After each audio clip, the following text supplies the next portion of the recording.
Season 2 episode 1। एक अंधेरे में डूबा कमरा जिसमें एक बड़े से बेड पर कोई सो रहा था। उसके चेहरे पर घबराहट और पसीने से समझ में आ रहा था कि जरूर वो कोई बुरा सपना देख रहा था। एक लड़की जो रो रही थी, उसके सामने खड़ा आदमी जो उसे देख हंस रहा था, और आखिर में एक जोरदार एक्सीडेंट। हा हा हा। झटके से उसकी नींद खुल जाती है और वो उठकर बैठ जाता और लंबी लंबी सांसें लेते हुए पसीना पोंछता है और फिर से आंख बंद कर लेट जाता है। तभी कमरे का दरवाजा धीरे से खुलता है और दबे पांव एक लड़की कमरे में घुस आती है। फिर बेड पर जाकर उस लड़के के कंबल में घुस जाती है। वो लातिका तुरंत उठकर लाइट ऑन करता है। स्वीटी, तुम फिर से यहाँ आ गई।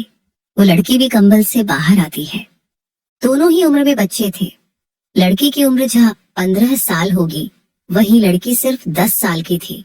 वो अपनी भूरी आंखें टिमटिमाते हुए बोलती है, रुद्र, मुझे नींद नहीं आ रही थी। रुद्र, मैंने कहा था ना हॉरर मूवी मत देखो।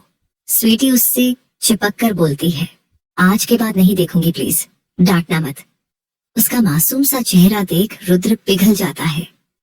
तुम्हें मैं कभी डांट नहीं सकता स्वीटी, चलो सो जाओ। वो लाइट ऑफ करके लेट जाता है और स्वीटी का सिर अपने कंधे पर रख लेता है। अगली सुबह रुद्र सोकर उठता है तो स्वीटी मुंह खोले सो रही थी, जो देख रुद्र के चेहरे पर मुस्कान आ जाती है। वो उसका सिर चूम कर बाथरूम में चला जाता है। कुछ देर में तैयार होकर हॉल में आता है जहां उसकी माँ ब्रेकफास्ट लगा रही थी। Good morning mom. Nidhi ji good morning. Rudra, dad good morning. वो अपने पापा से बोलता है, मॉम, स्वीटी मेरे रूम में सो रही है, आप प्लीज उसे उठा दीजिए जाकर। मीनाक्षी जी, ये लड़की फिर से तुम्हारे रूम में जाकर सो गई। इसे अपनी माँ से अच्छी नींद तुम्हारे साथ आती है। यह सुन रुद्र मुस्कुरा देता है। समय जी, थोड़ा तेज आवाज में अपने लाडले बेटे को भी उठा दीजिए। आधी रात तक जनाब का फोन चलता है और स्कूल जाते वक्त नींद आती है। आपने बिगड़ के रखा है। तृप्ति जी, आपको हमेशा मेरे बेटे में कमी ही नजर आती है। वो फोन पर पढ़ाई कर रहा था। हाँ, क्लासरूम में जाकर सोता है और रात में फोन में पढ़ाई करता है। तृप्ति जी उन्हें इग्नोर करके अपने छोटे बेटे रूहान रूम में जाती है, जो 10 साल का था, और उसे उठाकर बाथरूम में भेजकर रुद्र के रूम में जाती है जहां स्वीटी आराम से सो रही थी। वो प्यार से उसके गालों को खींचकर उसे उठाती है। स्वीटी उनकी गर्दन में हाथ फंसाकर सीने पर सर रख लेती है। आंटी, मॉम, डैड कब आएंगे? शायद कल तक स्वीटी। अब चलो, स्कूल का टाइम हो गया है और तुम्हारे एग्जाम्स भी तो है। जाकर तैयार हो जाओ, वरना रुद्र तुम्हें मैं छोड़कर चला जाएगा। नहीं रुद्र, मुझे छोड़कर नहीं जा सकता, मैं अभी आता हूँ। वो कूदते हुए बाथरूम की तरफ भागती है, लेकिन फिर रुककर मुंह फुलाते हुए बोलती है, आंटी डोंट बी स्वीटी, ये बस रुद्र मुझे बुला सकते हैं। कॉल मी है आर्या। ओके आरू, वो बोलती है। वो बाथरूम में भाग जाती है। निधि जी हंसते हुए क्लोजेट से उसके कपड़े निकालने लगती है। ये घर तो रुद्र का था, लेकिन यहाँ आर्या के कपड़े और जरूरत का सामान जरूर होता था। समय जी सिंघल एंटरटेनमेंट कंपनी के मालिक है, वही निधि जी प्रोफेसर है। आर्या निधि जी की बेस्ट फ्रेंड तृप्ति और अमय बख्शी की इकलौती बेटी थी। तृप्ति जी प्रोफेसर थी और अमय एक बड़ी फैशन कंपनी के मालिक। ये चारों कॉलेज में बेस्ट फ्रेंड थे। दोनों के घर पास में बने हुए थे, इसलिए आर्या ज्यादातर रुद्र के साथ ही रहती थी। आर्या रुद्र के बहुत ज्यादा क्लोज थी। वो अपनी हर बात उनसे शेयर करती थी और उसे बहुत गुस्सा आता जब उसका रुद्र किसी और से बात करता। वह रुद्र को केवल अपनी फैमिली से शेयर कर सकती। कुछ ऐसा ही हाल रुद्र का भी था। रुद्र उर्फ रुद्राक्ष सिंघल फैमिली का बड़ा बेटा और रूहान सिंघल छोटा, लेकिन दोनों में बहुत अंतर था। जहां रुद्र थोड़ा गुस्से वाला, वही रूहान शैतान था। रूहान और आर्या दोनों ही साथ मिलकर शैतानी करते और डरते सिर्फ रुद्र से ही थे।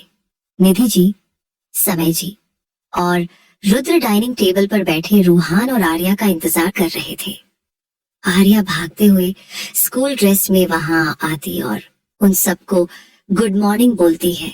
रुद्र उसे अपनी बगल वाली चेयर पर बैठाकर खुद उसके लिए ब्रेकफास्ट सर्व करने लगता है, जो देख निधि और समय जी के चेहरे पर मुस्कान आ जाती है। समय जी, स्वीटी बेटा, रात में अच्छी नींद तो आई ना? आर्या मुंह फुलाते हुए, ओहो अंकल, मैंने कितनी बार बोला है मुझे स्वीटी नहीं आर्या कहिए। स्वीटी बस रुद्र मुझे बुला सकते हैं। समय जी, ये स्पेशल ट्रीटमेंट रुद्र को ही क्यों? क्या मैं आपको पसंद नहीं? आर्या, नहीं आप मुझे पसंद हो, लेकिन ये नाम मुझे रुद्र के मुंह से ही अच्छा लगता है। ये सुन रुद्र के चेहरे पर बड़ी सी मुस्कान आ जाती है। फिर पीछे से रूहान आते हुए बोलता है, तेरा बस नाम ही स्वीटी है, लेकिन जुबान एकदम करेले वाली है। हाँ, जैसे तेरा नाम रूहान है, लेकिन हरकतें एकदम नारद मुनि वाली है, इधर उधर आग लगने वाला। आर्या तुरंत जवाब देती है, पंपकिन मैं तुम्हें छोड़ूंगा नहीं। रूहान उसकी चोटी खींचता है, मैं भी तुझे नहीं छोड़ूंगी कहूं। वो भी उसके बाल खींचने लगती है। ये दोनों का रोज का था, उनकी सुबह ऐसे ही होती है और फिर पूरा दिन क्राइम पार्टनर की तरह काम करते थे। रुद्र ये सब चुपचाप देख रहा था। वो अपना स्पून टेबल पर जोर से पटकता है, जिससे वह दोनों शांत हो जाते हैं। तुम दोनों थोड़ी देर के लिए शांत नहीं रह सकते। चुपचाप आओ, ब्रेकफास्ट करो और एग्जाम अच्छे से देना। अगर मार्क्स कम आए तो दोनों को पनिशमेंट मिलेगी। एक दूसरे के पास छोड़कर वो अपनी चेयर पर बैठ जाते हैं। आर्या मासूमियत से अभी को देखती है तो उसे अपने हाथ से खिलाने लगता है। रूहान भाई, गलत बात है, मैं आपका भाई हूं, मुझे भी खिलाओ। वो मुंह खोल देता है। आर्या टेबल पर रखा खीरा उसके मुंह में डाल देती है। रुद्र सिर्फ मुझे खिलाएगा। रूहान कुछ बोलने वाला था कि रुद्र की गुस्से भरी नजरें देखकर चुपचाप बैठ जाता है। कुछ देर बाद तीनों अपनी स्कूल यूनिफॉर्म में बाहर आते हैं। रूहान और आर्या एक दूसरे को देखते हैं और फिर मुंह बनाते हुए बोलते हैं, हमें नहीं जाना, आप भी हमारे साथ चलो। रुद्र उन्हें डालते हुए बोलता है, बचपना बंद करो, तुम दोनों चुपचाप जाकर एग्जाम दो और मैंने जो पढ़ाया है उसे अपने छोटे से दिमाग में अच्छे से घुसा लेना। मेरा बोर्ड एग्जाम है और मुझे भी जाना पड़ेगा, इसलिए मैं तुम दोनों के साथ नहीं आ रहा। वो उन्हें कार में बिठाकर खुद आगे बैठ जाता है और ड्राइवर कार स्कूल की तरफ मोड़ लेता। स्कूल के बाद आर्या और रूहान मस्ती करते हुए घर आते हैं। हॉल में ही रुद्र अपना फोन देखते हुए आर्या का इंतजार कर रहा था। आर्या खुशी से बोलती है, आप आ गए। वह अपने हाथ फैलाते हुए उसकी तरफ भागते हैं, जो देख रूहान नामे सिर हिला देता है। रुद्र के चेहरे पर मुस्कान आ जाती है, लेकिन वो जल्द ही सिकुड़ जाती है, क्योंकि उसकी प्यारी स्वीटी उस क्रॉस कर पीछे खड़े अपने डैड अमे के गले जाकर लग जाती है, जो देख रुद्र के चेहरे की मुस्कान गायब हो जाती है और उसकी पकड़ फोन पर कस जाती है। उसे बहुत गुस्सा आ रहा था, क्यों उसकी स्वीटी सबसे पहले उसके पास नहीं आई। वो पैर पटकते हुए अपने कमरे की तरफ से जाने लगता है, लेकिन फिर भी आर्या का ध्यान उस पर नहीं जाता। वो अपना डैड के गले में लटकी हुई थी। I miss you dad, Amey ji भी उसे गले लगा लेते हैं। मैंने भी अपनी बच्ची को बहुत मिस किया। पीछे से तृप्ति जी आते हुए बोलती है, क्यों झूठ बोल रहे हैं अमेय जी? आप ही तो बोल रहे थे कि आरो के बिना आपको शांति मिल रही है, वरना वह हमेशा आपको परेशान करती है। आर्या का चेहरा उतर जाता है, जो देख तृप्ति जी उसे गले लगा लेती है। मैं तो अपनी बच्ची को थोड़ा सा परेशान कर रही थी। सच तो ये है कि हम दोनों ने ही तुम्हें बहुत याद किया। आर्या उनकी इकलौती और सबसे प्यारी बेटी थी, जिससे कुछ दिन भी दूर जाना उन्हें बहुत मुश्किल लगता था।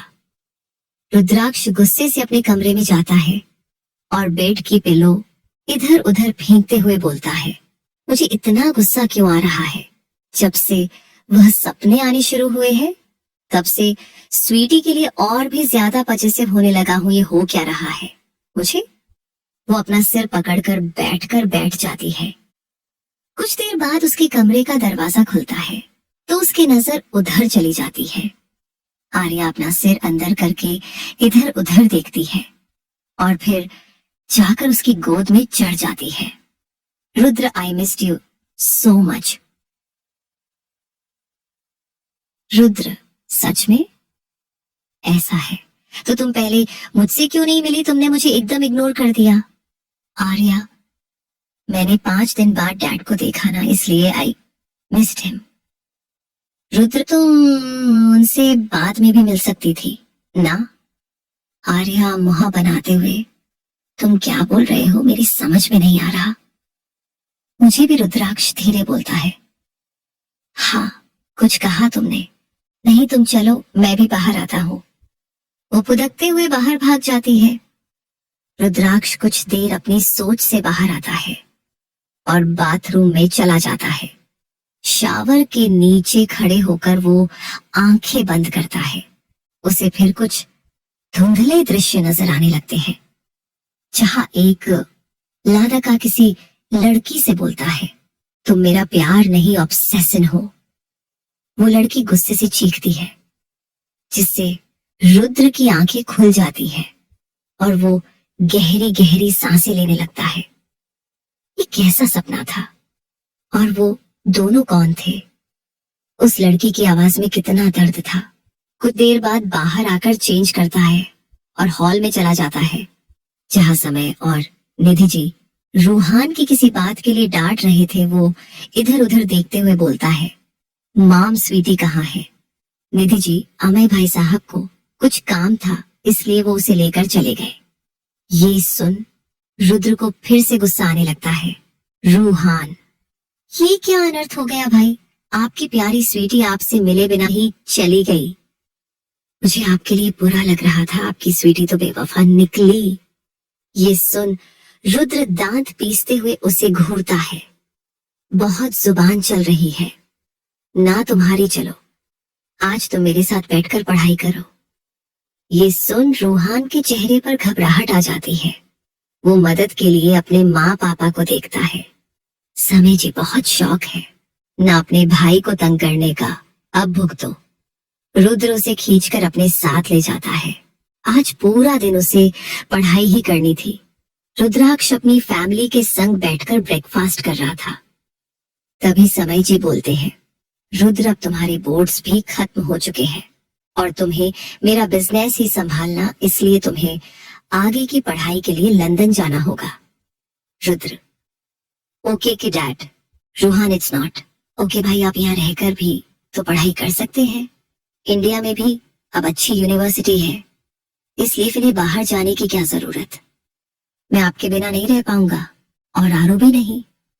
आर्या का नाम सुनकर रुद्र के हाथ रुक जाते हैं।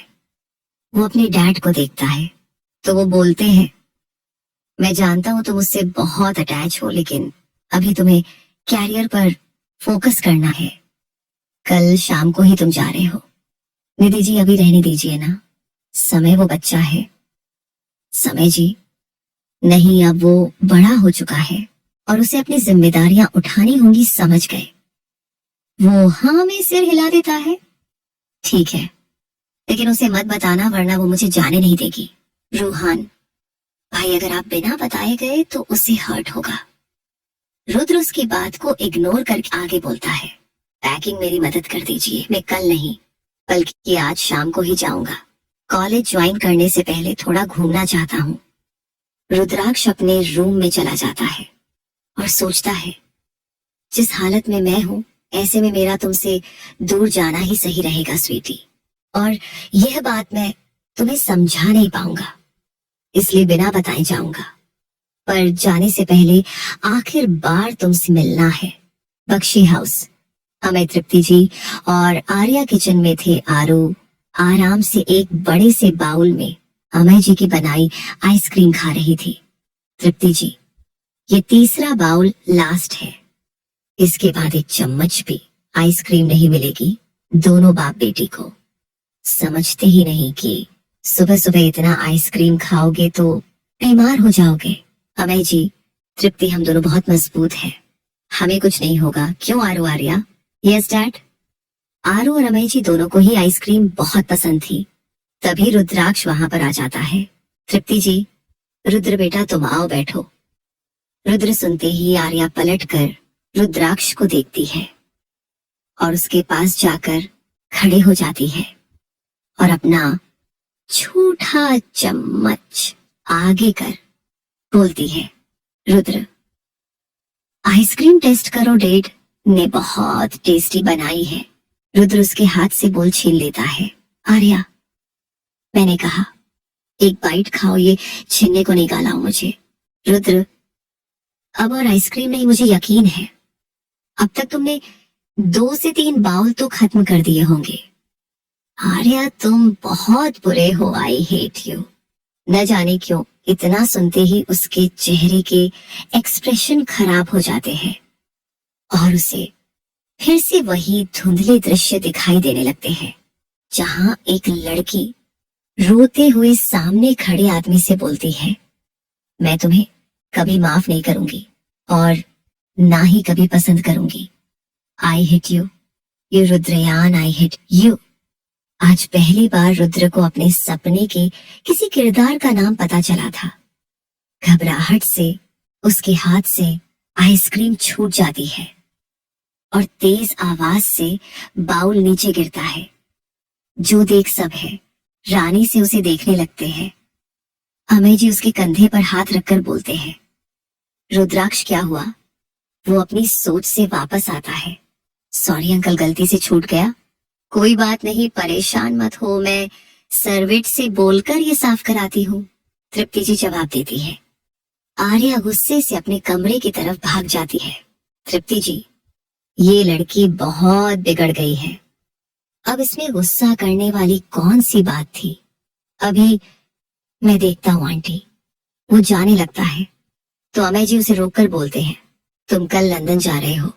रुद्र नहीं, आज शाम को ही, लेकिन प्लीज आप लोग ये बात उससे मत बताना। तृप्ति जी, नहीं बताएगी क्योंकि हम भी जानते हैं अगर उसे पता चला तो तुम नहीं जा पाओगे। अब पहले जाकर उसे मनाओ। रुद्र मुस्कुराते हुए अपनी स्वीटी में कमरे में चला जाता है जहां वो मुंह फुलाकर अपने शिनचेन से रुद्र की बुराइयां कर रही थी। उसने सब जानबूझकर किया ताकि मैं आइसक्रीम ना खा पाऊं। वो बहुत बुरा है। रुद्र, मैंने तो सोचा था तुम्हें बड़ा सा सरप्राइज दूंगा, लेकिन तुम तो मुझसे गुस्सा हो। कोई बात नहीं, तो मैं वो सरप्राइज रोहान को दे देता हूँ। बोलते हुए वो पलटकर कमरे से बाहर जाने लगता है। उसके चेहरे पर नटखट से मुस्कान थी। तभी आर्या भागते हुए जाकर उसकी पीठ से लटक जाती है। सोचना भी मत, तुम्हारे सरप्राइज पर सिर्फ मेरा हक है। मैं तुमसे गुस्सा हूं, लेकिन सरप्राइज से नहीं। रुद्राक्ष जोर जोर से हंसने लगता है और ऐसे ही उसे पीठ पर लादे हुए कमरे से बाहर आता है। अमय जी, ये जितना जल्दी गुस्सा होती है उससे भी जल्दी मान जाती है। डैड मॉम, रुद्र ने मेरे लिए एक सरप्राइज प्लान किया है तो मैं उसके साथ जा रही हूँ। बाय। वो दोनों भी उससे बाय बाय करते हैं। रुद्राक्ष उसे लेकर पार्क में आता है। हम पार्क में क्यों आए हैं? वह अपनी आंखें टिमटिमाते हुए पूछती है। और ये कितना खाली क्यों है? क्योंकि मैं नहीं चाहता हमें कोई डिस्टर्ब करे, इसलिए पूरा पार्क खाली करा दिया। अब यहाँ सिर्फ मैं और तुम हो। हम सारे राइडर्स लेंगे और कॉटन कैंडी आइसक्रीम भी खाएंगे। आर्या, क्या सच में घर पर तो तुम मुझे डांट रहे थे? रुद्राक्ष, अब मैं अपनी स्वीटी के लिए इतना तो कर ही सकता हूँ ना। पर यह बात आंटी को मत बताया। दोनों मुस्कुरा देते और एक के बाद एक राइड एंजॉय करते हैं। आर्या खुलकर मस्ती कर रही थी। वो दोनों फोटो बूथ में आते हैं जहाँ अलग अलग तरह की फनी कपल ड्रेस रखी थी। आर्या खुद के लिए शेर वाली और उसके लिए हाथी वाली कस्टम निकालती है। रुद्राक्ष में ये बिल्कुल भी नहीं पहनने वाला मैं बच्चा नहीं हूं। आर्या मैं तो हूं ना, प्लीज बस एक बार। वो क्यूट सा फेस बनाती है।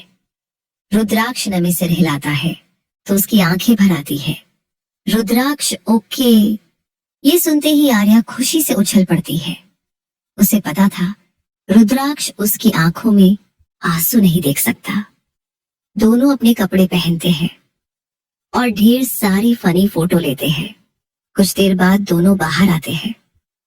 आर्या के हाथ में फोटो थी जिन्हें देख वो हंस रही थी और रुद्राक्ष उसे खुश देखकर खुश था। वह जाने से पहले यह सब कुछ अपनी यादों के रूप में साथ ले जाना चाहता था। कुछ घंटों के बाद आर्या बुरी तरह थककर बेंच पर बैठ जाती है। रुद्राक्ष क्या हुआ? इतने में ही थक गई स्वीटी। आर्या अब मुझसे और नहीं चला जाएगा। रुद्राक्ष ठीक है, घर चलते हैं। आर्या मेरी कॉटन कैंडी और आइसक्रीम। रुद्र दिला दूंगा। आर्या अपने हाथ आगे करती है तो रुद्राक्ष अपनी पीठ उसकी तरफ कर देता है। आर्या उसकी पीठ पर चढ़ जाती है, पीछे से उसके गालों को चूम लेती है। You are best Rudra. वो भी खुश हो जाता है। उसके पीठ पर चढ़े ही वो कॉटन कैंडी खरीदती है। दोनों ने बहुत अच्छा टाइम एक दूसरे के साथ बिताया था। शाम भी होने लगी थी और आर्या थक कर रुद्राक्ष की कार में सो गई थी। रुद्राक्ष घर जाकर उसे अपनी गोद में उठाकर उस बेडरूम में सुला देता है। कोशिश करूंगा कि हम जल्द मिले और मेरे मन में जो भी डाउट है वह क्लियर हो जाए। मेरा इंतजार करना। वो उसके माथे पर हल्के से किस करके कमरे से बाहर चला जाता है जहां सोनली और अमय जी खड़े थे। वो उन दोनों के पैर छूकर आशीर्वाद लेता है और उन्हें अलविदा कहकर अपने घर आ जाता है जहां उसका सारा सामान ड्राइवर कार में रख रहा था। निधि जी उसे गले लगा लेती है। जल्दी आना, हम तुम्हें याद करेंगे। रूहान। आई मिस यू भाई। रुद्राक्ष सच में। मुझे तो लगा तुम खुश होगे कि अब तुम्हें पढ़ाई के लिए डांटने वाला कोई नहीं है। रूहान। किसने कहा कोई नहीं है? आपसे भी खतरनाक लोग रहते हैं घर में। वो समय जी की तरफ इशारा करता है तो वह उसे घूर कर देखते हैं। रुद्राक्ष मुस्कुराते हुए उसे गले लगा लेता है। सबका ध्यान रखना। सबका या फिर आपकी स्वीटी का? रोहान उसे छेड़ते हुए बोलता है तो रुद्राक्ष उसे गुस्से से देखता है। कुछ देर बाद रुद्राक्ष एक नए सफर के लिए निकल जाता है। जब आर्या को पता चलेगा कि रुद्राक्ष उसे बिना बताए छोड़कर चला गया है तो उसका क्या रिएक्शन होगा? 8 साल बाद सिन्हल हाउस के सामने एक मर्सिडीज आकर रुकती है जिससे एक लंबा चौड़ा और हैंडसम लादका बाहर आता है जिसके चेहरे पर काफी गंभीर एक्सप्रेशन थे। तभी दूसरा लाडका भागते हुए जाकर उसके ऊपर कूद जाता है। आई मिस यू भाई। रुद्र बिहेव। रूहान अब तुम बच्चे नहीं रहे, बड़े हो गए हो। ये सुन रूहान का मुंह बन जाता है। वो उससे दूर हो जाता है। बाहर जाकर आप और भी ज्यादा खड़ूस हो गए हो। रुद्राक्ष अब 25 साल का हो गया था, वही रूहान और आर्या 18 के। समय जी हमें भी मिलने दो हमारे रुद्र से। रुद्राक्ष जाकर अपने माँ पापा के पैर छूता है। निधि जी उसे गले लगाकर रोते हुए बोलती है, इन 8 साल में तुम एक बार मिलने भी नहीं आए रुद्र, इसलिए मैं तुमसे गुस्सा हूँ। रुद्र ऐसा है तो मैं वापस चला जाता हूँ। अगर आप ही गुस्सा है तो क्या फायदा मेरे यहाँ आने का? निधि जी उसके गाल पर हल्के से मार कर बोलती है, चुप कर बदमाश, अब तुम कहीं नहीं जाओगे। रूहान भाई तो आ गए हैं तो मुझे भी भेज दीजिए। वैसे भी यहाँ रखकर मैं बोर हो चुका हूँ। मेरा भी तो स्कूल खत्म हो गया है। समय जी तुम पहले से बिगड़े हुए हो, बाहर जाकर और भी बिगड़ जाओगे, इसलिए तुम इंडिया में रहकर अपनी स्टडीज पूरी करोगे और अपने भाई से बिजनेस स्किल्स सीखोगे। यह सुनकर उसका मुंह छोटा सा हो जाता है। वो उदासी से निधि जी को देखता है तो वो उसे गले लगाकर बोलती है, मैं अपने प्यारे रूहान के बिना बिल्कुल नहीं रह सकती, इसलिए तुम्हें खुद से दूर नहीं करूंगी। आप दोनों बहुत बुरे हैं।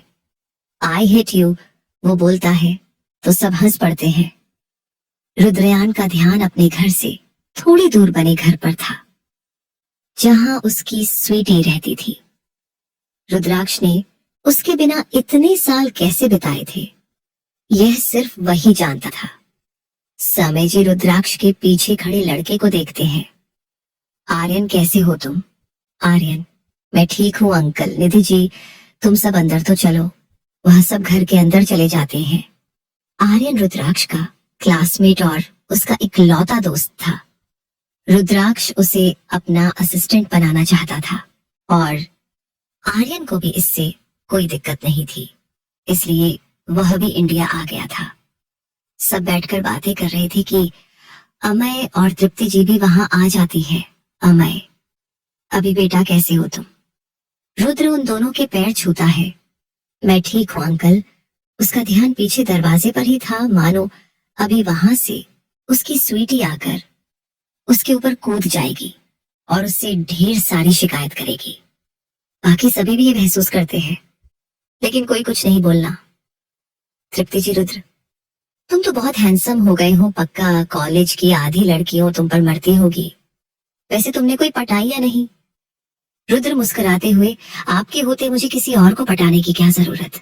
ये सब मुस्कुरा देते हैं, लेकिन अमय उसे गुस्से से देखते हैं।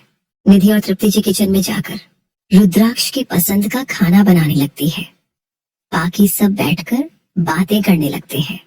डिनर का वक्त हो चला था। तृप्ति जी और निधि जी डाइनिंग टेबल पर खाना लगा रही थी। सभी आदमी आकर अपनी चेयर पर बैठ जाते हैं। समय जी अमय को देखते हुए धीरे से बोलते हैं, क्या आरू सच में नहीं आएगी? अमय जी, आप जानते हैं ना वह कितना गुस्सा है रुद्र से। साल हो गए लेकिन उसका गुस्सा कम नहीं हुआ। इतने साल में उसने कभी भी रुद्र के बारे में बात नहीं की और आज वह अपने दोस्त के यहाँ चली गई। समय जी, धीरे धीरे सब ठीक हो जाएगा। रुद्र उसे बिना बताए चला गया था। इसका गुस्सा तो उसके मन में होगा ही ना, वो सबसे ज्यादा क्लोज रुद्र के ही थी। अमय चिढ़कर नहीं, वो सबसे ज्यादा क्लोज मेरे हैं, क्योंकि वो मेरी बेटी है।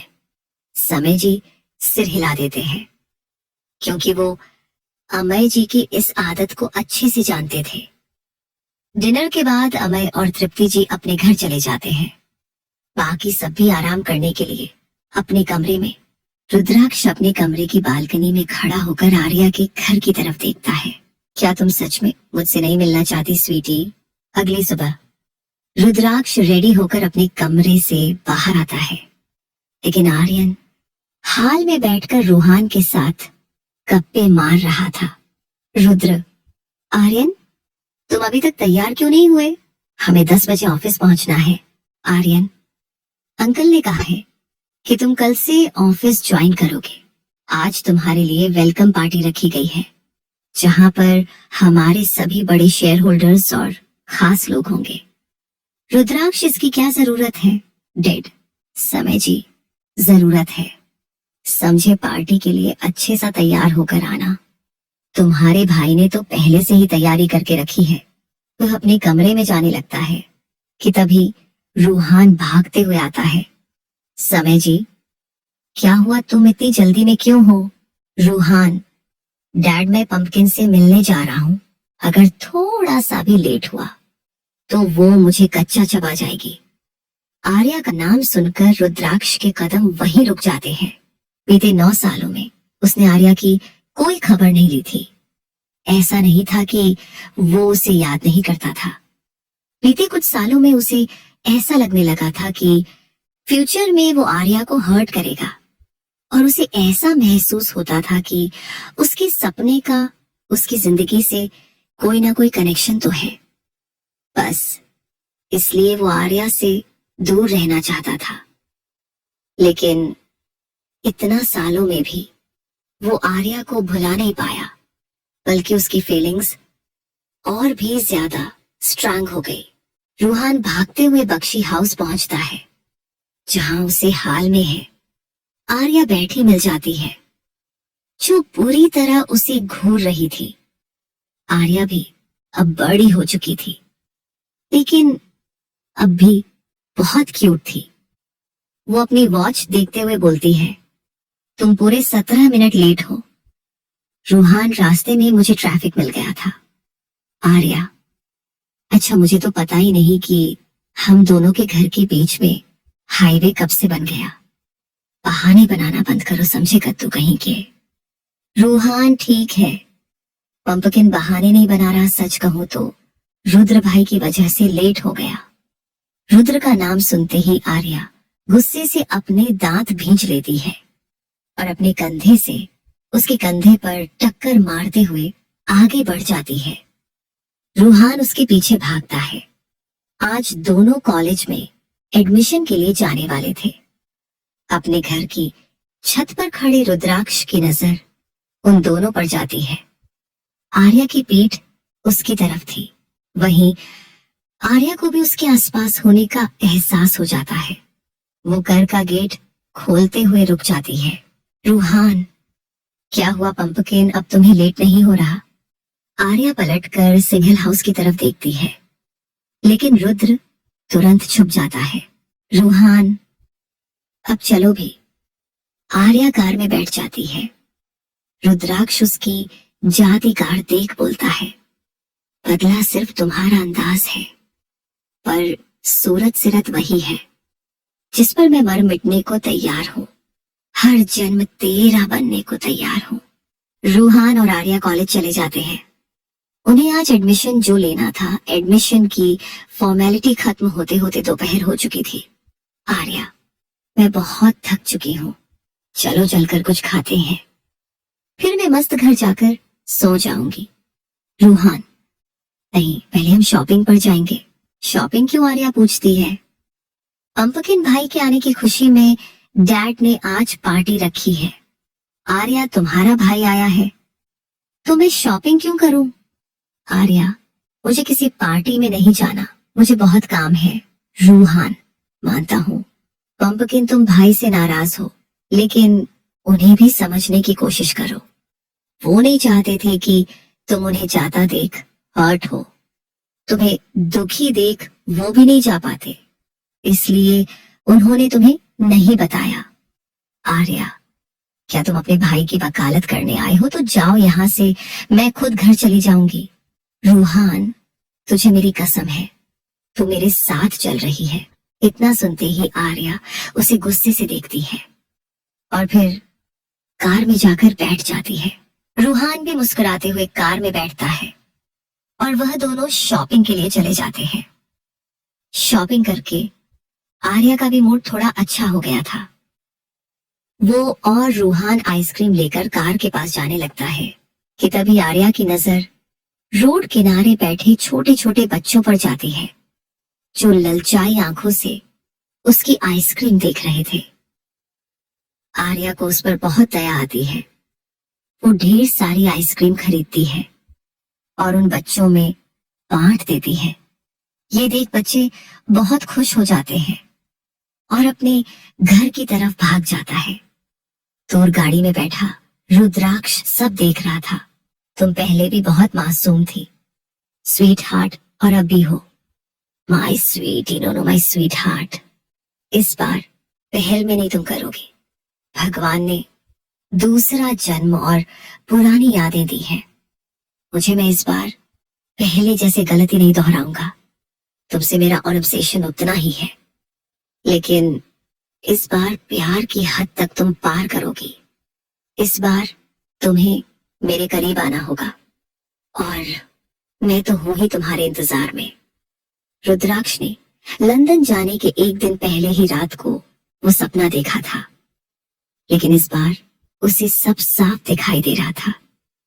उसके सपने में आने वाले लड़के और लड़की का चेहरा उससे और आर्या से मिल रहा था, जिन्हें देखकर वो चौंक गया था। उसे खुद भी यकीन नहीं हो रहा था कि कैसे उसके सपने वाला आदमी उस लड़की पर जुल्म कर रहा था। वो कैसे अपनी प्यारी स्वीटी को इतना हर्ट कर सकता था और आखिरी में वो ब्लास्ट देखकर दंग रह गया था। वो भी चाहता था कि वो आर्या को ऐसे हर्ट करे, इसीलिए उसी दिन लंदन के लिए निकल गया था। उसने बहुत कोशिश की आर्या से दूर रहने की, लेकिन रह नहीं पाया। करीबन 5 साल उसने साइकेट्रिस्ट से अपना इलाज भी कराया, और इन 5 सालों में उसे अपने पिछली लाइफ की हर चीज बहुत अच्छे से याद आ चुकी थी।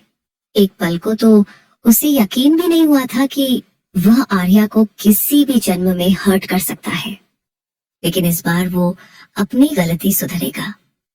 वो उसे फोर्स नहीं करेगा, लेकिन हर कोशिश करेगा ताकि आर्या पूरे दिल से उसे अपना सके।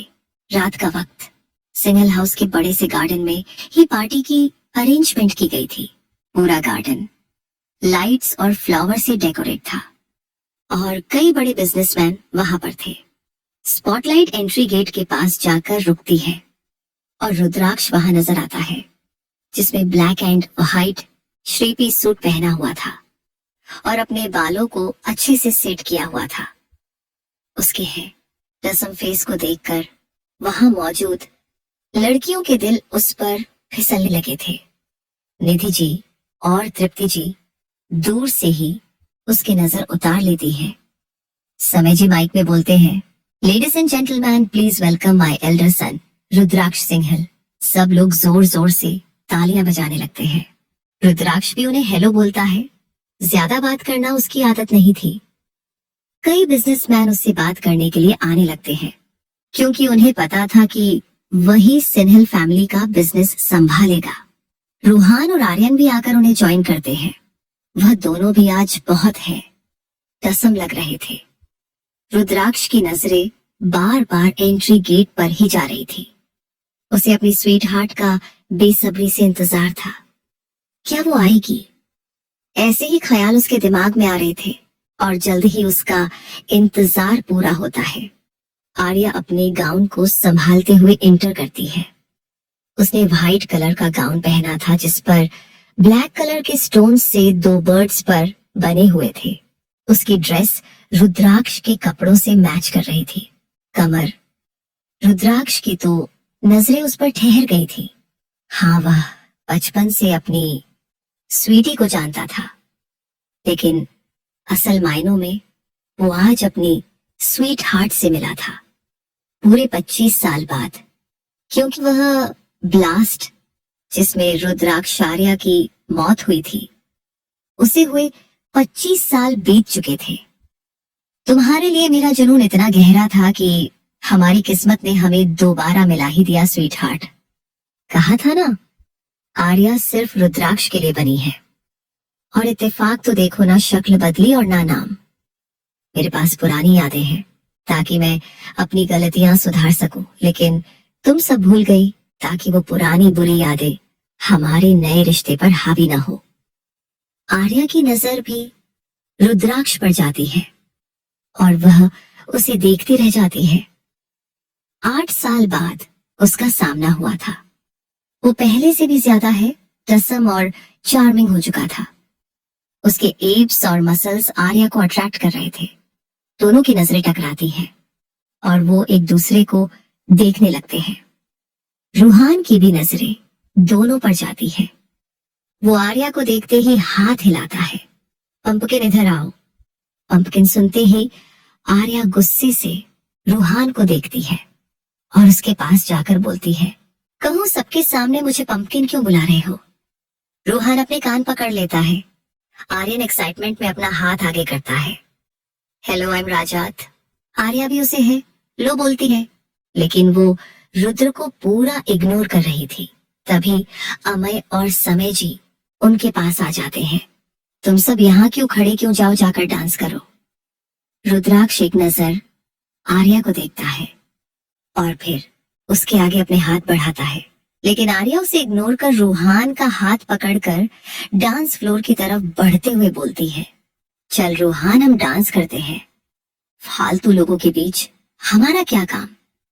इतना सुनते ही रुद्राक्ष की मुट्ठी गुस्से से कस जाती है और वो गहरी नजरों से अपने भाई और अपनी स्वीट हार्ट को देखने लगता है, जो अब डांस फ्लोर पर डांस कर रहे थे। वो गुस्सा से उनकी तरफ बढ़ने लगता है कि आर्यन उसके कंधे पर हाथ रखकर बोलता है, क्या तुम अभी भी पहले वाली गलती दोहराना चाहते हो? नहीं ना, तो उन दोनों पर भरोसा रखो, वो सिर्फ तुम्हारी ही है। आर्यन के पिता ही वो साइकियाट्रिस्ट थे जिन्होंने लंदन में रुद्राक्ष का इलाज किया था, इसलिए वो काफी हद तक उसके सपने और आर्या के बारे में जानता था। पहले तो उसे यकीन भी नहीं हुआ था, लेकिन जब रुद्राक्ष ने उसे एविडेंस दिखाए तब उसे पुनर्जन्म की थ्योरी पर भी भरोसा होने लगा था। रुद्राक्ष आर्या और रूहान को देखता है, जो मस्ती से डांस कर रहा था। उसके माँ पापा और भी कई लोग हाथों में हाथ डाले डांस कर रहे थे। आर्या और रूहान को देख उसे बहुत जलन हो रही थी। वो उनके पास जाकर खड़ा हो जाता है। आर्या जैसे ही उसे देखती है, इग्नोर करके जाने लगती है, लेकिन तभी रुद्राक्ष उसका हाथ पकड़कर खींच लेता है, जिससे आर्या के हाथ उसके कंधे पर आ जाते हैं। वो उसे कमर से पकड़कर खुद से सटा लेता है और इसी के साथ म्यूजिक चेंज होता है। ये गाना रुद्राक्ष की फीलिंग्स से मैच कर रहा था। तलब है, तू है, नशा, गुलाम है, दिल ये तेरा खुल के जरा जी लूं तुझे, आ जा मेरी सांसों में आ, मरीज इश्क हूं मैं कर दे तबाह, हाथ रख दे तू दिल पे जरा, ओ हाथ रख दे तू दिल पे जरा। वो उसका हाथ अपने सीने पर रख देता है। उसकी तेज धड़कनें सुन आर्या की धड़कनें भी तेज हो जाती है। वो उससे छूट कर जाने लगती है तो रुद्राक्ष पीछे से उसकी कमर पकड़कर खुद से लगा लेता है। अब आर्या की पीठ उसके सीने से लगी थी। तुझे मेरे रब ने मिलाया, मैंने तुझे अपना बनाया, अब न बिछड़ना खुदाया। तुझे मेरे रब ने मिलाया, मैंने तुझे अपना बनाया, अब न बिछड़ना खुदाया। आर्या उसकी तरफ पलट जाती है। मोहब्बत रूह की है, लाजिम रिजा, हाथ रख दे तू दिल पे जरा, ओ हाथ रख दे तू दिल पे जरा, ओ हाथ रख दे तू दिल पे जरा। आर्या की आंखें नम हो जाती है जो देख रुद्राक्ष उसके पास अपना चेहरा ले आता है और उसके गाल चूम लेता है, जिससे आर्या की आंखें बड़ी हो जाती है।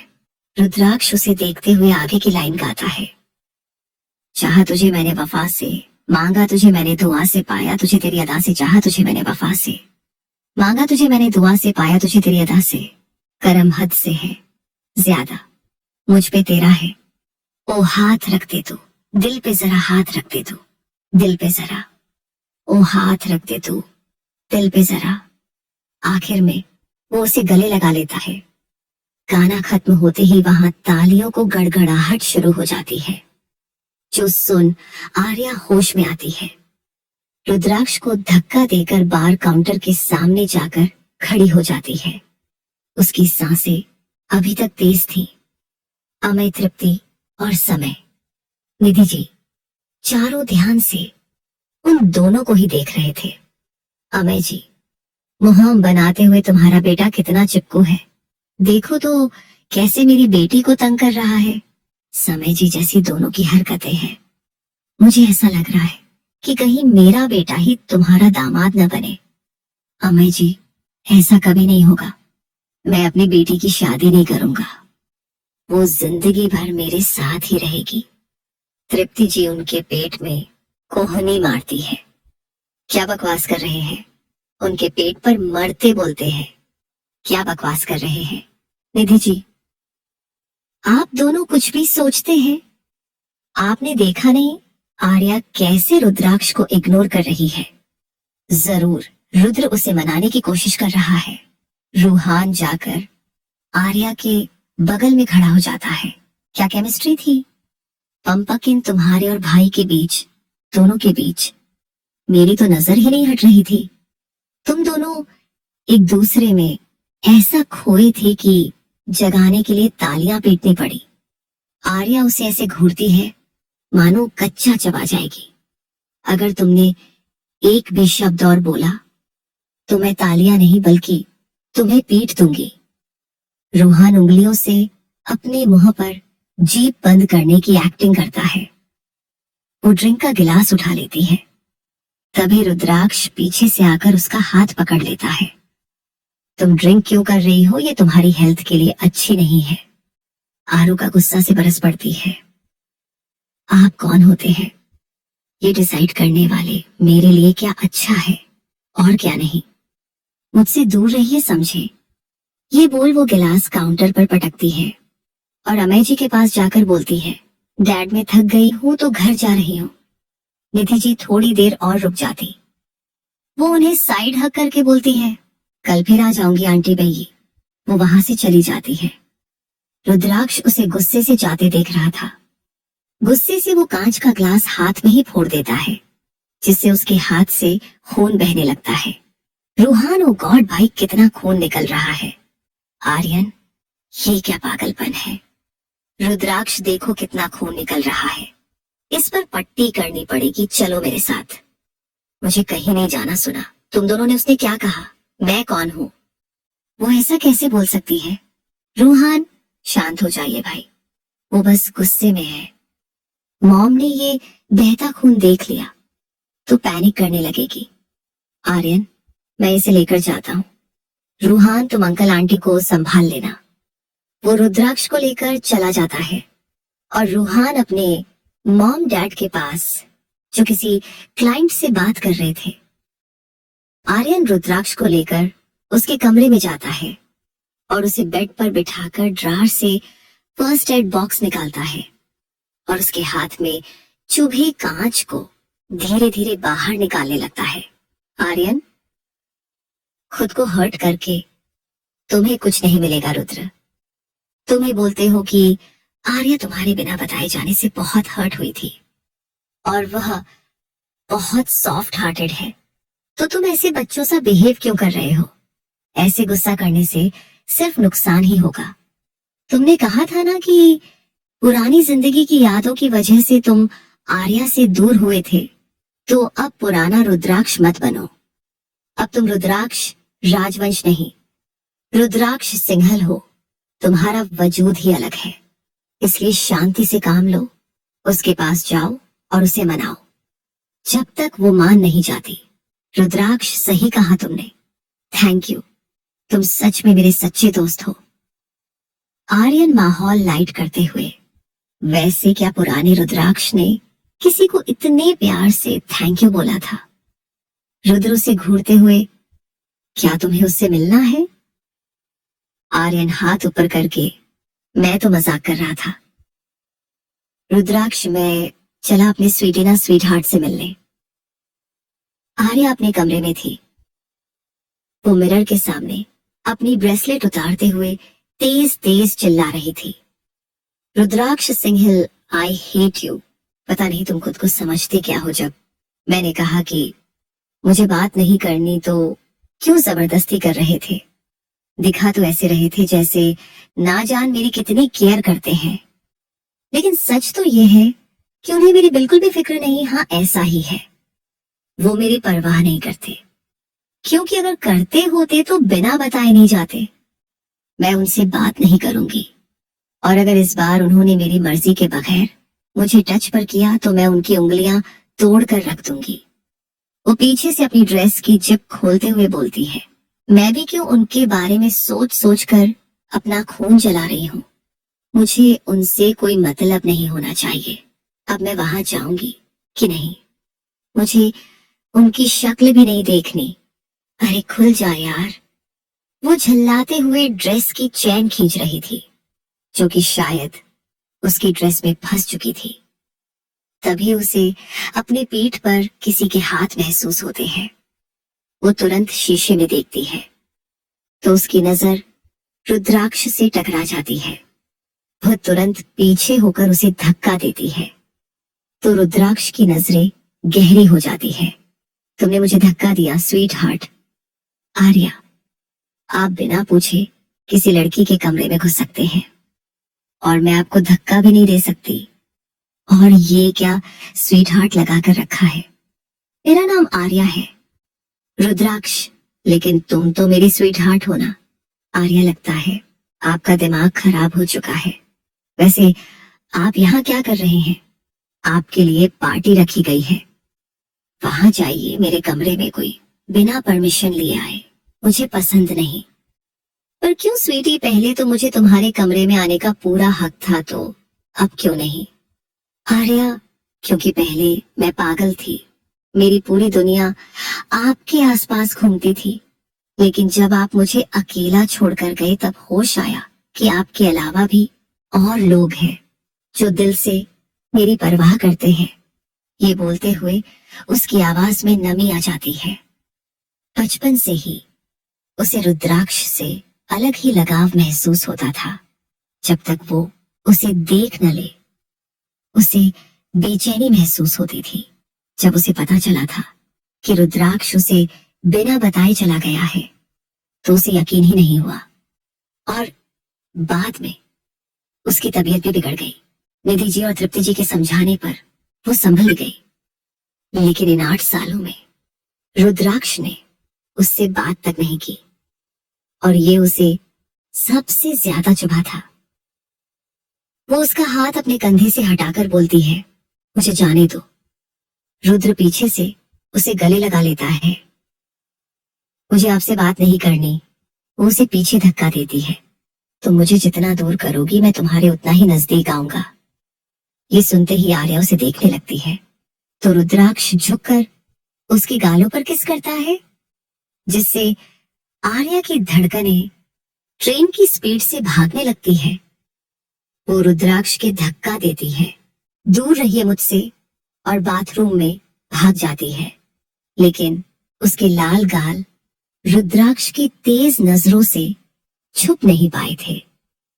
तुम जितना भी रूड बनने की कोशिश करो स्वीटी, लेकिन तुम्हारी इनोसेंस साफ नजर आती है। बाथरूम में आर्या अपनी बड़ी धड़कनों को नॉर्मल करती है। रुद्राक्ष का उसके कमरे में आना और उसके गालों को चूमना उसे अलग ही एहसास दे रहा था। हाँ, बचपन में भी वो उसके घर, उसके कमरे में आता था। पहले भी कई बार खेल खेल में उसने रुद्राक्ष के गालों को चूमा था। लेकिन आज जो उसे महसूस हुआ था, वो शब्द में बयां नहीं कर सकती थी। वो अपनी ड्रेस चेंज कर बाथरूम पहनती है और बाथरूम का दरवाजा खोल हल्का सा सिर बाहर निकालकर इधर उधर देखती है। रुद्रयान वहां पर नहीं था। वो बाथरूम से बाहर आती है, फिर चले गए। चलो, अच्छा ही है, मैं कौन सा उनके बिना मरी जा रही हूं। तभी उसकी नजर बेड पर रखे 2 बड़े से गिफ्ट बॉक्स पर जाती है। ये कहां से आया, कुछ देर पहले तो नहीं था। उसके ऊपर एक चिट लगी हुई थी जिस पर लिखा था, for you sweetie, no sweetheart. पहले स्वीटी और अब स्वीट हार्ट, आखिर चल क्या रहा है इनके दिमाग में? खैर, मुझे क्या, मुझे रुद्र का दिया हुआ कुछ भी नहीं चाहिए। वो बॉक्स को लात मार के बेड की दूसरी तरफ गिरा देते हैं और खुद लेट जाती है। लेकिन उसकी नजर बार बार उसी गिफ्ट पर जा रही थी। अब मेरे कमरे में रखा है तो खोलकर मैं देख ही सकती हूँ, पर इसमें कुछ भी हो, मैं उसका इस्तेमाल बिल्कुल नहीं करने वाली। ये सोचते हुए वो दोनों गिफ्ट बॉक्स उठाकर फिर से बेड पर रखती है और उसे खोलने लगते हैं। ऊपर से वह खोलते ही अचानक से एक बड़ा सा टेढ़ी स्प्रिंग की हेल्प से ऊपर निकलता है, जिससे वह चौंक कर पीछे हट जाती है। हाँ, मुझे हार्ट अटैक आने वाला था, पर ये कितना क्यूट है और सॉफ्ट भी। वो उसके गाल खींच लेती है। फिर उसकी नजर दूसरे बॉक्स पर जाती है। वो उसे भी खोलती है तो उसमें व्हाइट जिमी चू के हील्स और स्काई ब्लू कलर की ड्रेस थी। ओ माय गॉड, ये तो वही हील्स है जो मुझे लेनी थी। लेकिन उन्हें कैसे पता चला? जरूर ये काम उस चुगलखोर रूहान का होगा। लेकिन मैं नहीं लेने वाली ये गिफ्ट। उन्हें क्या लगता है मेरी फेवरेट ब्रांड की ड्रेस और शूज देंगे तो मेरा गुस्सा ठंडा हो जाएगा? बिल्कुल भी नहीं। आर्या बख्शी चाहे तो खुद ये सब खरीद सकती है। वो सब कुछ पैक करके साइड में रख देती और बेड पर जाकर लेट जाती है। अगली सुबह आज रुद्राक्ष का ऑफिस में पहला दिन था। निधि जी उसे और आर्यन को दही चीनी खिलाती है और बेस्ट विशेष देती है। दोनों ऑफिस चले जाते हैं। स्विजी सभी एम्प्लॉइज को उसका इंट्रोडक्शन देती है और फिर रुद्राक्ष को उसका केबिन दिखाते हैं। मैंने सब कुछ तुम्हारे हिसाब से डिजाइन करवाया है, अगर कुछ पसंद ना आए तो चेंज कर लेना। बहुत अच्छा है। Dead thank you. ठीक है, अब मैं चला, तुम दोनों काम करो। All the best. ये बोल समय जी वहां से चले जाते हैं। रुद्राक्ष फाइल देखने लगता है। वही आर्यन सामने कुर्सी पर बैठा उसे घूरने लगता है। रुद्र, तुम मुझे ऐसे क्यों देख रहे हो? आर्यन, कल तुम मिलने गए थे ना अपनी स्वीट हार्ट से, क्या कहा उसने? रुद्राक्ष, वैसे भी ज्यादा गुस्सा नहीं आता, लेकिन जब आता है तो जल्दी जाने का नाम नहीं लेता। अभी भी मुझसे गुस्सा है और बात नहीं करना चाहती। आर्यन हंसते हुए, कोशिश करते रहो जितना मैंने जाना है, स्वीटी बहुत मासूम और प्यारी है। रुद्राक्ष गुस्से से फाइल टेबल पर पटक देता। Shut up. उसे स्वीटी बोलने का हक सिर्फ मुझे है। एक बार को उसका गुस्सा देख आर्यन डर जाता है, फिर खुद को शांत करके कहता है, शांत रुद्र, अगर तुम्हारा बिहेवियर ऐसा ही रहा तो तुम कभी उसका दिल नहीं जीत पाओगे। पिछली बार की गलती तुम दोहराना नहीं चाहोगे ना? उसके लिए तुम्हें सबसे पहले अपने गुस्से पर काबू रखना होगा। रुद्राक्ष अपनी चेयर पर सर टिकाकर आंखें बंद कर लेता है। कोशिश करता हूँ, लेकिन जब भी किसी और को उसके साथ हंसते, बात करते या छूते देखत हूँ तो मेरे अंदर का रुद्राक्ष राजवंश बाहर आने लगता है और फिर मेरा गुस्सा मेरे बस में नहीं रहता। आर्यन, इसी गुस्से को तुम्हें पीछे छोड़ना है, तभी तुम उसे पा सकोगे। आर्यन उसके कैबिन से बाहर चला जाता है। रुद्राक्ष स्वीट हार्ट से मेरा ऑनर्सेशन इतना गहरा था कि दूसरे जन्म में भी उसके लिए उतना ही पागल हूं, लेकिन इस बार ये ऑनर्सेशन दोनों तरफ से होगा। वह भी मेरे लिए उतनी पागल बनेगी जितना मैं हूं। आज से आर्या और रूहान का कॉलेज शुरू हो रहा था। रूहान सुबह आर्या के घर पहुंच जाता है। तृप्ति जी को गुड मॉर्निंग बोलकर आर्या के बारे में पूछता है। तृप्ति जी मुंह बनाते हुए, वो पापा की परी अभी तक सोई है। इतनी बार उठाया, लेकिन मजाल है इस लड़की की नींद खुल जाए। कुंभकार का कलयुगी अवतार है ये। इतना सुनते ही रूहान हंस पड़ता है। आप रुकिए, आंटी में देखता हो। वो आरू के कमरे में जाता है और उसे सोया देख साइड टेबल पर रखा पानी उस पर फेंक देता है। बचाव बाढ़ आ गई। चिल्लाते हुए आर्या उठकर बैठ जाती है। उसे ऐसे देख रूहान जोर जोर से हंस पड़ता है। आर्या, कद्दू, आज तो मैं तेरा करेला बनाकर रहूंगी। वो उसे पीटने के लिए आगे आती है तो रूहान हाथ आगे कर कहता है, ये लड़ाई झगड़ा हम बाद में करेंगे, अभी कॉलेज के लिए लेट हो रहे हैं तो वहां चलते हैं, शाम को यहीं से कंटिन्यू करेंगे। आर्या, ओ गॉड, मैं तो भूल ही गई थी कि आज कॉलेज जाना है। वो अपना रुख बाथरूम की तरफ कर देती है। पागल लड़की, रूहान बोलता है। तू पागल, तेरी होने वाली बीवी पागल। आर्या बाथरूम से चिल्लाती है। रूहान जोर जोर से हंसने लगता है। तभी उसकी नजर बेड के किनारे रखे गिफ्ट बॉक्स पर जाती है और वो उन्हें खोल कर देखने लगता है। कुछ देर बाद आर्या घुटनों तक की ब्लू स्कर्ट और व्हाइट क्रॉप टॉप पहने बाहर आती है और रूहान को गिफ्ट के पास देखकर चिल्लाते हुए बोलती है, तुम्हारी हिम्मत कैसे हुई उसे छूने की? उन्हें वापस रखो। रूहान शैतानी मुस्कान देते हुए बोलता है, मुझ पर चिल्लाने से क्या होगा sweetie, sorry sorry sweet heart.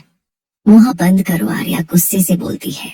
Ruhaan, मेरे सामने गुस्सा करने का दिखावा करो और यहाँ पर गिफ्ट गिफ्ट चल रहा है।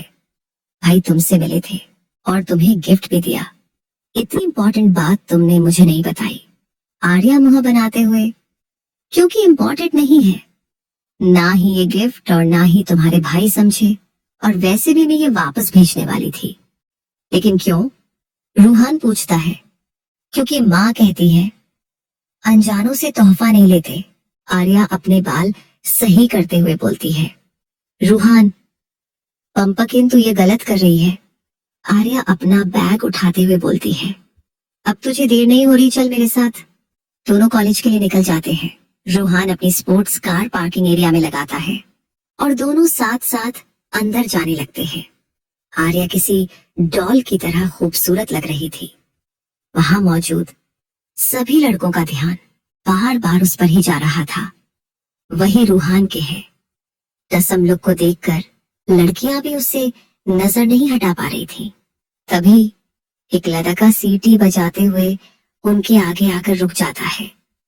आर्या, ये क्या बदतमीजी है, रास्ता क्यों रोका हमारा? वो लड़का मुस्कुराते हुए बोलता है। अभी तो हमने बदतमीजी की कहा है। बदतमीज तो तुम कर रही हो, क्या तुम्हें नहीं पता अपने सीनियर से कैसे पेश करते हैं? आरू और रूहान एक दूसरे को देखते हैं। ये उनके सीनियर पक्का उनकी रैगिंग करने आए होंगे। दोनों आंखों से कुछ इशारा करते हैं। तभी दो लड़कियां और एक लड़का भी उस लड़के के पास आ जाता है। एक लड़की जिसने ब्लैक शॉर्ट ड्रेस पहनी थी, वो आगे खड़े लड़के के हाथ पकड़ते हुए बोलती है, रू बेबी, रू वे रू। उस लड़की का हाथ पकड़कर बोलती है, तानिया बेबी। हे रूहान और आर्या साथ में बोलते हैं। आर्या ये तालवती कुमारी कॉलेज में आकर तानिया बन गई। उन दोनों के मुंह से अपना असली नाम सुन तानिया अनकंफर्टेबल हो जाती है। उसका असली नाम तालवती कुमारी था। उसके माँ बाप बिहार के छोटे से गांव से थे और उन्होंने उसका नाम तालवती रखा था, जो कि उसे पसंद नहीं था। कॉलेज आने के बाद उसने अपना नाम बदल लिया था। उसे इस बड़े कॉलेज में एडमिशन भी नहीं मिलता। लेकिन एक दिन वो एक बेवकूफ लादकारू यानी कि रूपेन मिला। उसके पापा कॉलेज के एक ट्रस्टी थे। तानिया ने उसे अपने जाल में फंसाया और इस कॉलेज में एडमिशन ले लिया। हालांकि उसे जरा भी उम्मीद नहीं थी कि यहाँ उसके पुराने दुश्मन मिलेंगे। रू तानिया की तरफ पलट जाता है। क्या सच में तुम्हारा नाम तालवती है? तुमने मुझसे झूठ बोला। उसका गुस्सा तानिया को पसंद नहीं आता। वो भी तेज से बोलती है, तो नाम बदलना कोई बात थोड़ी ना है। तुम्हारा नाम भी तो रूपेन है, लेकिन तुम सबसे रू बुलवाते हो। इतना सुनते ही रूहान और आर्या फिर से हंसने लगते हैं। वही आसपास खड़े बच्चे भी दोनों की हरकतों पर हंस रहे थे। तानिया, हम इस बारे में बाद में बात करेंगे, पहले इनसे निपट। देखो कैसे जूनियर होकर तुम्हारा सबके सामने मजाक उड़ा रहे हैं। तानिया धीरे से रू के कान में बोलती है, रू चुप हो जाओ, एक फोन कॉल पर तुम सबको इस कॉलेज से बाहर निकलवा दूंगा। मेरे पापा ट्रस्टी है। इतना सुनते ही बच्चे एकदम शांत हो जाते हैं और तानिया के चेहरे पर घमंड भरी मुस्कान आ जाती है। रूहान और आर्या को उनके बातों से कोई फर्क नहीं पड़ रहा था, क्योंकि वो हर जगह अपने फादर की आइडेंटिटी नहीं बताते थे। उन्हें जो चाहिए होता था वो अपनी मेहनत से हासिल करते थे, ना कि अपने डैड के नाम पर। यही कारण था कि वहां पर किसी को भी नहीं पता था और ना ही स्कूल में तानिया को पता था कि यह दोनों एक बड़े बिजनेसमैन के बच्चे हैं। रूहान तालवती, ओ जुबान फिसल गई। मेरा मतलब था तानिया, लगता है स्कूल में आरू से पीटने के बाद भी तुझे चैन नहीं मिला, इसीलिए कॉलेज में भी हमसे पंगे ले रही है। आर्या और रूहान एक दूसरे को हाई फाई देकर हंसने लगते हैं, जो देख तानिया का खून जल जाता है। वो मासूम सी शक्ल बनाकर रू की तरफ देखती है। रू बेबी देखो, ये दोनों मेरा कैसे मजाक उड़ा रहे हैं। ये दोनों मुझे स्कूल में बुली किया करते थे। रूहान, चल झूठी, तू स्कूल में भी रिति से जलती थी और हमेशा रिति के काम में टांग अड़चन डालती थी, इसीलिए पीटती थी। रू भला अपनी गर्लफ्रेंड की बेइज्जती कैसे बर्दाश्त करता, वो आगे आकर रूहान का कॉलर पकड़ लेता है। लगता है तू इस कॉलेज में नहीं रहना चाहता, इसीलिए मेरी गर्लफ्रेंड का मजाक उड़ा रहा है। रूहान उसकी आंखों में देखते हुए बोलता है, मुझे कॉलेज से निकालने के लिए अपने पापा को कॉल करेगा तो खैर तुम वही कर सकते हो, क्योंकि तुम्हारी तो कोई औकात है नहीं रूहान पापा के पिस्सू होने की। पिस्सू ये क्या होता है? आर्या पूछती है। रूहान, पापा की पूंछ बोलना अच्छा नहीं लगता ना, इसलिए पापा का पिस्सू बोल दिया। ये सुनते ही आसपास खड़े लोग अपनी हंसी नहीं रोक पाते और ठहाके लगाने लगते हैं। रू तेज आवाज में, यू बास्टर्ड! आर्या उससे तेज आवाज में चिल्लाती है। कॉलर छोड़ उसका। रू, गुस्से से नहीं छोड़ूंगा, क्या कर लेगी? आर्या लापरवाही से ज्यादा कुछ नहीं, बस ये। वो अपने बैग में हाथ डालती है। सब एक्साइटमेंट में उसे देखने लगते हैं कि अब वो क्या करेगी। आर्या आंखों से ही रूहान को इशारा करती है तो वो रू के पेट में मुक्का मार खुद को छुड़ाता है। इससे पहले रू और उसके दोस्त कुछ करते, आर्या अपने बैग में हाथ डालकर पेपर स्प्रे निकालती है और उन सबके ऊपर डालकर रूहान का हाथ पकड़ते हुए भाग जाती है। पीछे रू और उसकी गैंग जोर जोर से आंखें मसलते हुए खांसने लगते हैं। तभी रूहान पीछे से भागते हुए आता है। तानिया के बालों में चेगम चिपकाकर वापस आर्या के पीछे भाग जाता है। वहां खड़े बाकी बच्चे हंसने लगते हैं क्योंकि रू और उसकी गैंग ने सबको परेशान करके रखा था। वो जिसकी रैगिंग करने आए थे उन्होंने उनकी ही रैगिंग कर दी। आर्या और रूहान भागते हुए अपने क्लासरूम में आ जाते हैं और एक दूसरे को देखकर हंसने लगते हैं। आरो हमें तंग करने आई थी, अब रात तक खुले नल के जैसे आंसू बहाएगी। रूहान कॉलेज का पहला दिन शानदार रहा। दोनों अपनी जगह जाकर बैठ जाते हैं और क्लास अटेंड करने लगते हैं। क्लास खत्म होने के बाद दोनों जा ही रहे थे, तभी पियून उन्हें रोककर बोलता है, आप दोनों को प्रिंसिपल ऑफिस में बुलाया गया है। आर्या, लगता है हमारे कारनामे प्रिंसिपल सर को पता चल चुके हैं। रूहान, बस इसकी खबर डैड को ना हो वरना जमकर पिटाई होगी। आर्या, डोंट वरी, मैं हूं ना बचाने के लिए। रूहान, बस तुझ पर ही भरोसा है। रूहान रोनी सी शक्ल बनाकर बोलता है। दोनों पियून के साथ प्रिंसिपल ऑफिस के दरवाजे पर जाकर खड़े हो जाते हैं और एक दूसरे को देखते हैं। पियून, अब अंदर जाओ। क्यों नहीं जा रहे हो? तुम बच्चे भी पहले शैतानी करते हो और बाद में डरते हो। रूहान, अरे अंकल, हमने कोई शैतानी नहीं की थी, हम तो बस क्लास में जा रहे थे। वो दोनों ही हमारे रास्ते में आए थे और रैगिंग कर रहे थे। अब हम गांधी जी की भक्त तो है नहीं जो कोई हमें मारे और हम दूसरा गाल आगे करें। आर्या, और नहीं तो क्या हम तो भगत सिंह के फैन हैं? तुम हमें एक मारो, हम तुम्हें 4 मारेंगे। पियून, समझ गया, तुम दोनों बहुत बड़े क्रांतिकारी हो। अब जाओ अंदर जाकर डांट सुनो, पहले प्रिंसिपल की और फिर अपने बाप की। रूहान, प्रिंसिपल से डर नहीं लगता अंकल, बस डैड और उनकी चप्पलों से लगता है। दोनों अंदर झांकते हैं। प्रिंसिपल के आगे रू और तानिया खड़े थे, दोनों उनके पीछे खड़े हो जाते हैं। प्रिंसिपल, पीछे क्यों खड़े हो? दोनों आगे आकर अपना चेहरा दिखाओ। रू और तानिया किनारे होते हैं और आर्या का चेहरा प्रिंसिपल अमय के आगे आता है। आर्या का चेहरा देखकर वो है रानी से उसे देखने लगते हैं। रूहान और आर्या की बुराइयों पर बुराई किए जा रहा था, लेकिन प्रिंसिपल अमय के कानों में उसकी बातें जा ही नहीं रही थी। वो अब तक यकीन नहीं कर पा रहे थे कि उनके सामने आर्या खड़ी है, वही आर्या जो आज से कई साल पहले उन्हें मिली थी, जब वो छोटे स्कूल के प्रिंसिपल थे, जो अपने जालिम पति के चंगुल से बचकर भागी थी। लेकिन वह तो मर चुकी थी, ना फिर इस लड़की का चेहरा उसे इतना क्यों मिलता है। उनके ऐसे देखने से आर्या अनकंफर्टेबल हो जाती है। वही बाकी सब भी गुस्से से प्रिंसिपल को देखने लगे थे। रूहान आर्या के आगे आकर खड़ा हो जाता है। वो गुस्से से बोलता है, क्या आपने मेरी दोस्त को घूरने के लिए यहाँ बुलाया प्रिंसिपल सर? आप में जरा सी भी शर्म नहीं है। अपनी बेटी की उम्र की लड़की पर नजर डालते हुए हम आप पर केस कर सकते हैं।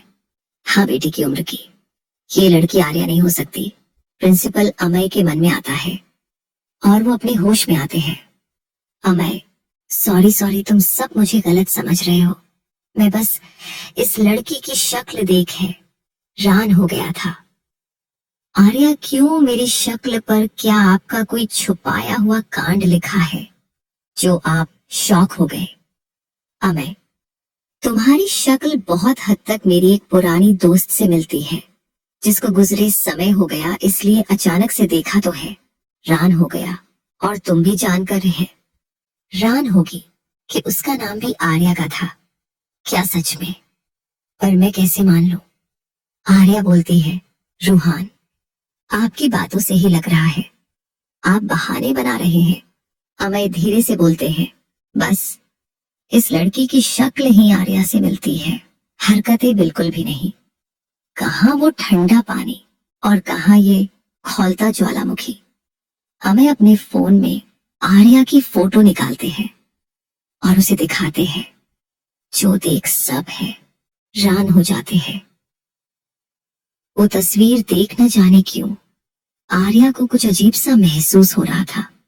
आर्या, ये तो सच में तेरी तरह ही है। मुझे तो अभी भी यकीन नहीं हो रहा। रूहान, मैंने सुना था इस दुनिया में एक ही शक्ल के 7 लोग होते हैं। प्रिंसिपल हमें उनके हाथ से अपना फोन लेकर बोलते हैं, बस इसलिए मैं तुम्हें घूर रहा था। आर्या, क्या ये आपकी वाइफ थी और फोटो में ये प्रेग्नेंट भी है? तो क्या आपका बेबी भी है? अमय, वो बस मेरी दोस्त थी और अब ये इस दुनिया में है और ना इसका बच्चा।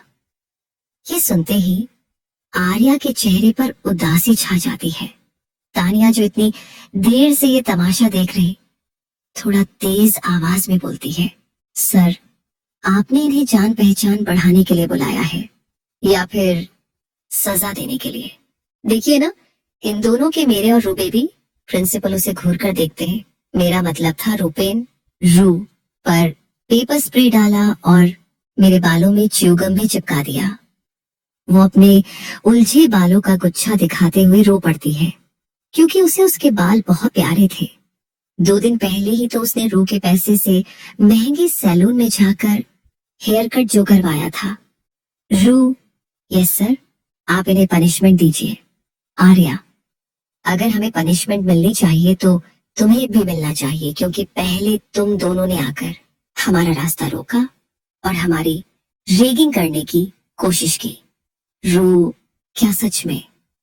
अगर ऐसा तो बताओ, क्या हमने तुम्हें कोई उल्टा सीधा टास्क दिया? रूहान और आर्या एक दूसरे को देखते हैं, क्योंकि ये सच था।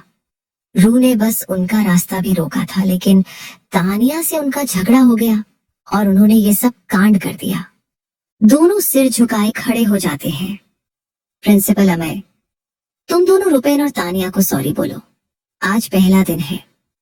तुम दोनों के कॉलेज का इसलिए छोड़ रहा हूं, लेकिन अगली बार ऐसा कुछ हुआ तो दोनों को कड़ी सजा मिलेगी। रू, लेकिन सर। प्रिंसिपल उसे घूर कर देखते हैं तो वो चुप हो जाते हैं। प्रिंसिपल, क्या मैं जानता नहीं तुम दोनों बच्चों को कैसे तंग करते हो? अपने बाप के नाम पर उन्हें डराते हो। अब जाओ यहाँ से। रूहान और आर्या मुंह बनाते हुए उन्हें सॉरी बोलते हैं और चारों ऑफिस से बाहर आ जाते हैं। रू, आज तो तुम दोनों बच गए, लेकिन आगे बच नहीं पाओगे। आर्या, हम तुम जैसे उल्लुओं से डरते नहीं हैं। वो दोनों उन्हें जीप दिखाकर भाग जाते हैं। आर्या और रूहान अपनी कार के पास आते हैं। तभी रूहान के पास किसी का मैसेज आता है। वो मैसेज चेक कर आर्या से बोलता है, पंपकिन डैड ने हम दोनों को कंपनी में बुलाया है, चलो चलते हैं। आर्या ओके बोलकर कार बैठ जाती है और ड्राइवर कार स्टार्ट कर देता है। कुछ देर में दोनों कंपनी पहुंच जाते हैं। आर्यन रिसेप्शन पर ही खड़ा था। रूहान, हे ब्रो, मेरे खड़ूस भाई के साथ कैसी कट रही है? आर्यन मुंह बनाते हुए, हर पल मुझे पछतावा हो रहा है कि मैं क्यों वहां की गोरी लड़कियों को छोड़कर इस खड़ूस के पीछे आया। जब से आया तब से एक पल के लिए चैन नहीं लेने दिया। खैर, तुम आओ मेरे साथ और रिति तुम सीईओ की केबिन में चली जाओ। आर्या चली जाती है। वो और रूहान बचपन से कंपनी आते थे, इसलिए उन्हें वहां के बारे में सब कुछ पता था। आर्या डोर नॉक करके अंदर जाती है। हेलो अंकल, आपने हमें बुलाया? वो सामने पड़ी चेयर को देखकर कहती है। चेयर का बैंक आर्या की तरह था। चेयर पीछे घूमती है और रुद्राक्ष को उस पर बैठा देख वो चौंक जाती है। आप यहाँ क्या कर रहे हैं? ये तो अंकल का केबिन है ना। रुद्राक्ष, तुम शायद भूल रही हो, कल ही रात में पूरी कंपनी डैड ने मेरे हवाले कर दिया और साथ में अपना केबिन भी। आर्या मुंह बनाते हुए, तो मेरा यहाँ पर कोई काम नहीं ना, मैं चलिए अंकल के पास, बताइए वो कहाँ पर है। रुद्राक्ष बिना कुछ कहे उसे ऊपर से नीचे तक देखने लगता है, क्योंकि वो लग ही रही थी इतनी प्यारी पर। उसके ऐसे देखने पर आर्या अनकंफर्टेबल हो जाती है और पैर पटकते हुए बोलती है, मत बताइए, मैं बाहर किसी से पूछ लूंगी। वो केबिन का डोर खोलती है, लेकिन वो लॉक था। तभी उसे अपने पीछे किसी का एहसास होता है। वो पीछे पलटती है तो रुद्राक्ष उसके एकदम करीब आ जाता है। आर्या दरवाजे से एकदम सट जाती है।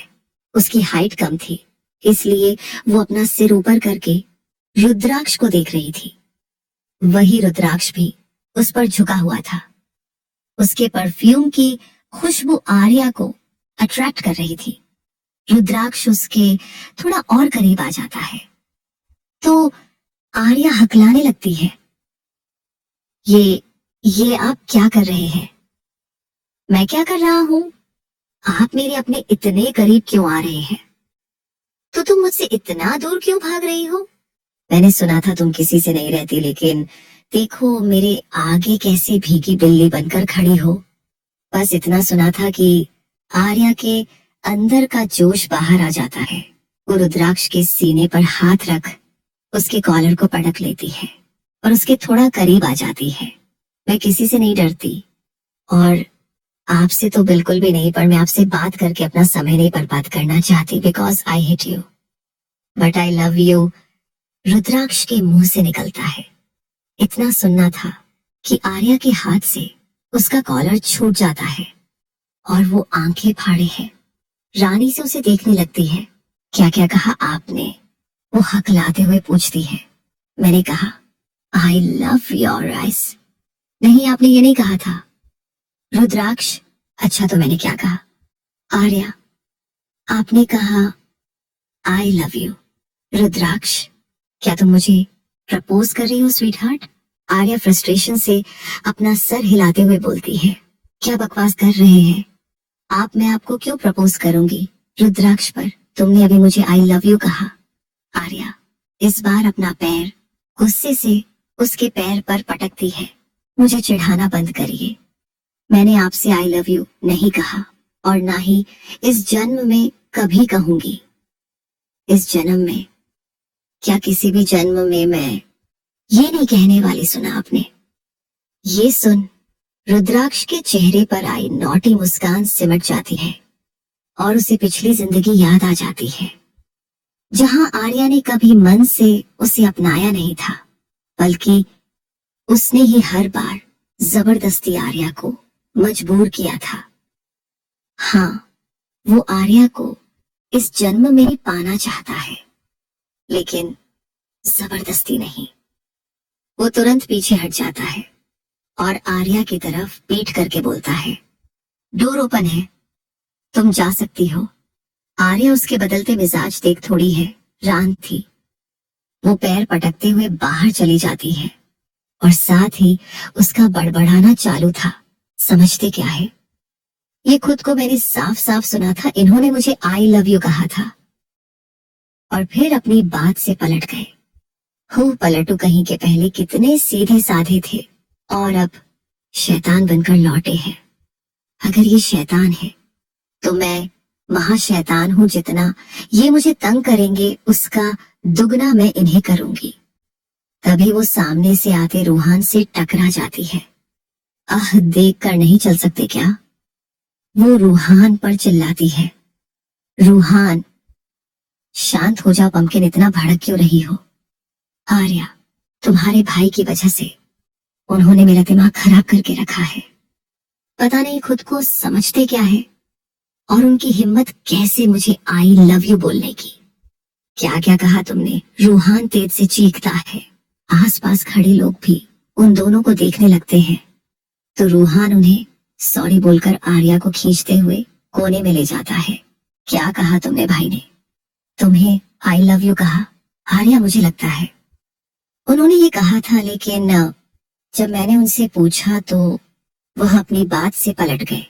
देखना, एक दिन वो इस बात से भी इनकार कर देंगे तुम उनके भाई हो। लेकिन रूहान अपनी ही धुन में था। भाई ने तुम्हें प्रपोज किया पम्पकिन, इसका मतलब अब तुम मेरी भाभी बनोगी। उसके बाद सुनकर आर्या अपनी आंखें सिकोड़ लेती और जोर से उसके पेट में चुटकी काटती है तो रूहान चिल्लाते हुए कूदने लगता है। अरे यार, क्या कर रही हो आर्या? अगर तुमने ये बकवास दोबारा की तो बार चाकू से गला काट दूंगी। तुम्हारी भाभी बनने से अच्छा मैं जिंदगी पर कुंवारी बैठूं। रूहान मुंह बनाते हुए, यार पम्पकिन भाई इतने भी बुरे नहीं है, तुम उन्हें अच्छे से जानती हो। आर्या, नहीं जानती, मेरा तुम्हारे भाई से कोई रिश्ता नहीं है। सुना तुमने? रूहान, ठीक है ठीक है, मान गया मैं तुम्हारी बात। अब चलो चलकर कुछ खाते हैं, वैसे भी बहुत जोरों की भूख लगी है। आर्या, लेकिन हम अंकल से तो मिले ही नहीं। रूहान, वो यहाँ होंगे तो मिलोगी ना? आर्या, क्या वो यहाँ नहीं है? लेकिन उन्होंने ही तो तुम्हें मैसेज किया था। रूहान, हाँ, वो शायद उन्हें कुछ जरूरी काम था इसलिए वो चले गए। फिर मन में सोचता है, अगर इसे पता चला कि वो मैसेज डैड का नहीं बल्कि भाई का था तो ये पक्का मेरा गला काट देंगे। चलो ना पम्पकिन, कुछ खाते हैं। चलकर मैं आर्यन भाई को भी बुला ले रहा हूँ। वो दोनों कंपनी की कैंटीन में जाकर बैठ जाते हैं। लंच टाइम ओवर हो चुका था इसलिए वहां पर कोई भी नहीं था। आर्यन और रुद्राक्ष साथ में वहां आते हैं। रुद्राक्ष को देखकर आर्या का मुंह फिर से फूल जाता है। आर्या के बगल में जगह खाली थी तो रुद्राक्ष वहीं जाकर बैठ जाता है। आर्या उठने लगती है तो रुद्राक्ष उसका हाथ कसकर पकड़ लेता है। आर्या, धीरे से मेरा हाथ छोड़िए। रुद्रयान, नहीं छोड़ूंगा। आर्या गुस्से से आप आगे वो कुछ बोलती उससे पहले रुद्राक्ष उसके मुंह में पिज्जा का एक बाइट रख देता है। वो उसे गुस्से से घूरते हुए पिज्जा चबाने लगती है, मानो रुद्राक्ष को इमेजिन कर रही हो। रुद्राक्ष उसके फूले गाल देखकर मुस्कुरा देता है। रुद्राक्ष को आर्या को तंग करने में मजा आ रहा था।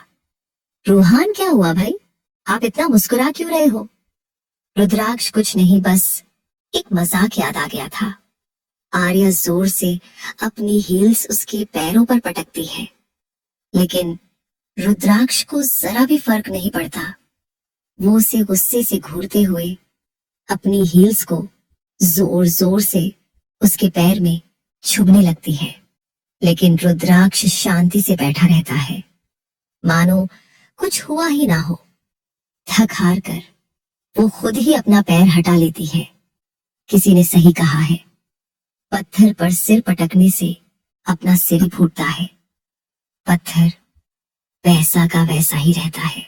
रूहान, इस मौके पर तुम्हें ये खास बात कैसे याद आ गई? तुमने किस पहाड़ पर अपना सिर फोड़ा?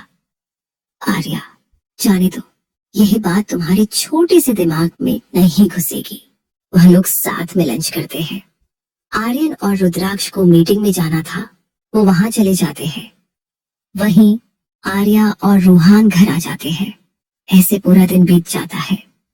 आर्या और रूहान को इस बात की राहत थी कि प्रिंसिपल ने उनके पेरेंट्स को कॉलेज में हुए झगड़े के बारे में कुछ भी नहीं बताया था। आज रात आर्या ने अपनी बालकनी और दरवाजा अच्छे से लॉक किया था ताकि रुद्राक्ष वहां ना आ पाए। अगली सुबह वो और रूहान कॉलेज के लिए निकल जाते हैं। आर्या कॉलेज पहुंची ही थी कि एक लड़की आकर पहले उसे सॉरी बोलती है। आर्या उससे कुछ पूछती, उससे पहले ही वो उसे थप्पड़ मार देती है, जिससे वो दोनों ही शॉक हो गए थे। रूहान गुस्से से लड़की की तरफ बढ़ता है, लेकिन आर्या उसका हाथ पकड़कर उसे रोक देती है। तुम जाओ, मैं आती हूँ। वो रूहान को जबरदस्ती क्लासरूम में भेज देती है और बिना कुछ कहे वॉशरूम की तरफ चली जाती है। वही वो लड़की भी उसके पीछे पीछे जाती है। आई एम सो सॉरी, मैं ये करना नहीं चाहती थी, लेकिन सीनियर्स ने तुमसे ये करने को कहा है ना? आर्या पूछती है। वो लड़की सर हिला देती है। आई एम सो सॉरी, मैं ये करना नहीं चाहती थी, लेकिन अगर ऐसा नहीं करती तो वो लोग पूरे 3 साल मुझे परेशान करते हैं। मैंने स्कॉलरशिप पर कॉलेज में एडमिशन लिया है। अगर यहाँ से मुझे निकाल दिया गया तो मेरी माँ बहुत दुखी होंगी।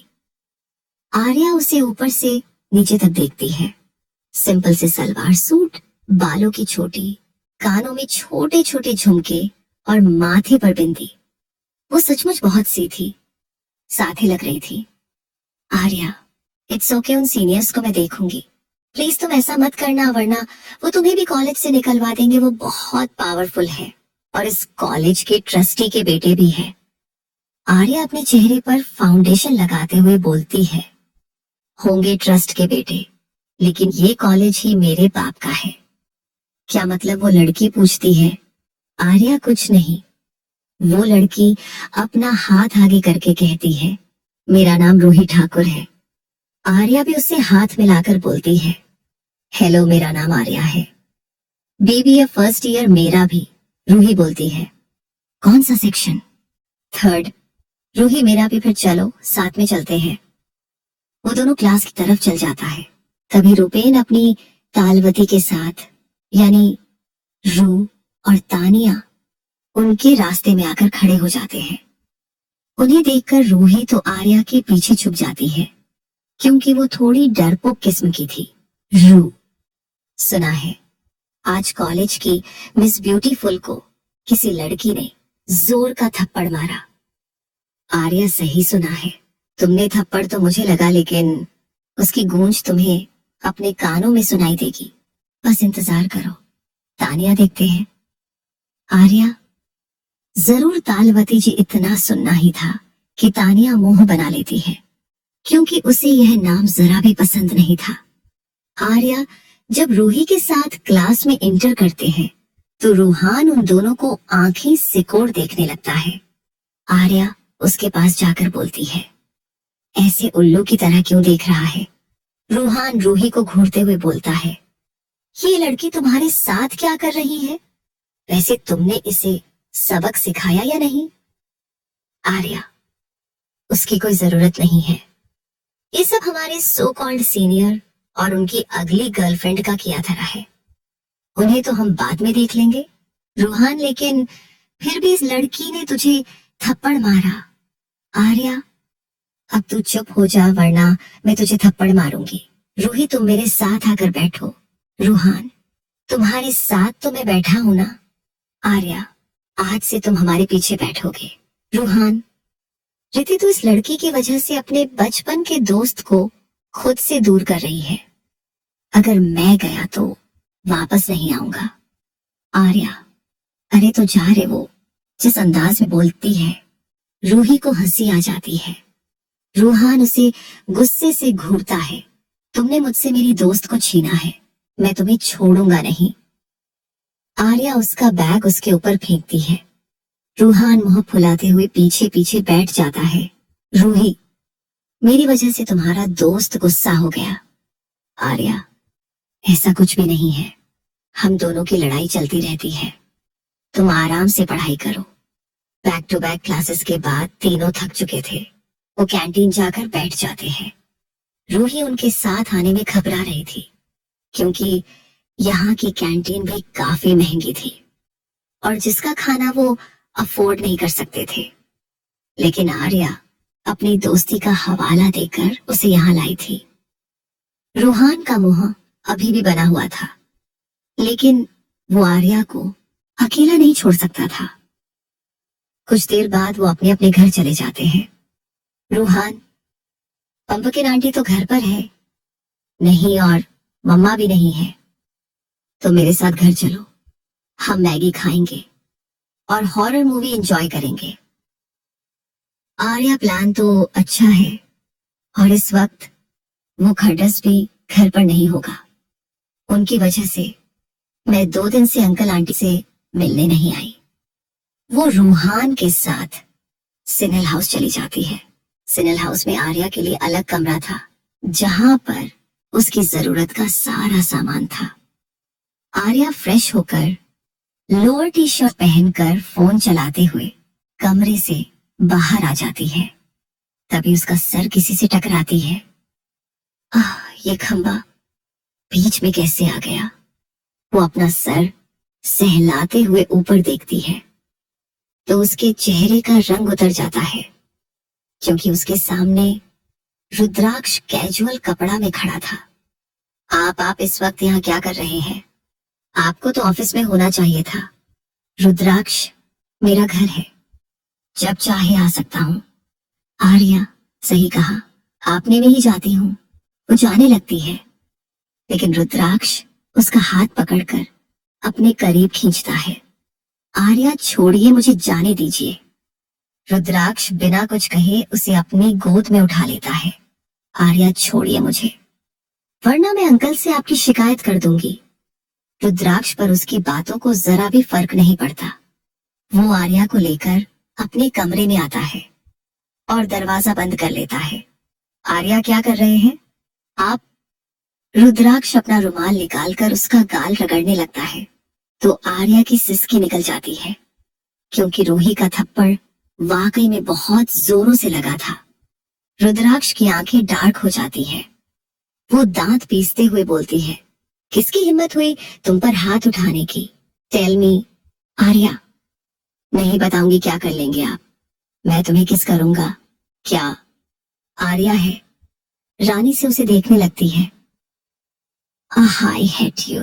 रुद्राक्ष उसके एकदम करीब आकर उसके होठों के कोने पर अपने होठ रख देती है और आर्या की आंखें हैं रानी से बड़ी हो जाती है। आगे जानने के लिए बने रहो। अगर आपको कहानी पसंद आई तो लाइक करके कमेंट में रिव्यू जरूर देना, और हाँ, सब्सक्राइब करके बेल आइकॉन ऑन करना मत भूलना, ताकि आगे आने वाले एपिसोड की नोटिफिकेशन आपके पास आ जाए।